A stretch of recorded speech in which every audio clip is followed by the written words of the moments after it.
परभणी जिल्ह्यातील हिंजवडी, चाकण आणि फुरसुंगी या भागांसाठी महापालिका स्थापन करण्याच्या हालचाली उपमुख्यमंत्री अजित पवार यांच्या पुढाकाराने आज अधिकृतरित्या सुरू झाल्या आहेत। या घडामोडींना संपूर्ण महाराष्ट्राचे लक्ष वेधलेले असताना सोलापूरमध्ये मात्र गेल्या अनेक वर्षांपासून दुर्लक्षित असलेली जुळे सोलापूर महानगरपालिका स्थापन करण्याची मागणी पुन्हा एकदा जोमाने पुढे आली आहे। सोलापूर विकास मंचचे सदस्य मिलिंद भोसले आणि विजय कुंदन जाधव यांनी या मागणीसाठी शासकीय आकडेवारी, नागरी समस्या, महसूल वाटप यांचा सखोल अभ्यास करून सातत्याने पाठपुरावा केला आहे। जुळे सोलापूर भाग सध्या सोलापूर महानगरपालिकेच्या कार्यक्षेत्राबाहेर असूनही महानगरपालिकेला एकट्या जुळे सोलापूरहून सुमारे 60% महसूल मिळतो। तरीही त्या भागातील नागरिकांना पाणी, रस्ते, कचरा व्यवस्थापन, शिक्षण, आरोग्य या मूलभूत नागरी सुविधांसाठी मोठ्या प्रमाणात त्रास सहन करावा लागत आहे। या पार्श्वभूमीवर सोलापूर विकास मंचचे सदस्य विजय कुंदन जाधव यांनी महाराष्ट्र शासनाच्या नगरविकास विभागाला ईमेलद्वारे एक निवेदन पाठवले आहे। या निवेदनात त्यांनी येणाऱ्या 15 ऑगस्ट 2025 रोजी स्वातंत्र्य दिनाच्या औचित्याने महाराष्ट्राचे मुख्यमंत्री देवेंद्र फडणवीस यांनी जुळे सोलापूर महानगरपालिकेच्या स्थापनेची अधिकृत अधिसूचना जारी करून घोषणा करावी अशी मागणी केली आहे।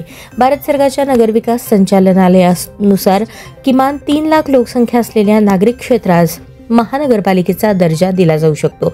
जुळे सोलापूरमध्ये ही लोकसंख्या तसेच महसूल क्षमतेची अट पूर्ण होते, त्यामुळे या भागाला स्वतंत्र महानगरपालिका मिळण्यास कोणताही कायदेशीर अडथळा नाही।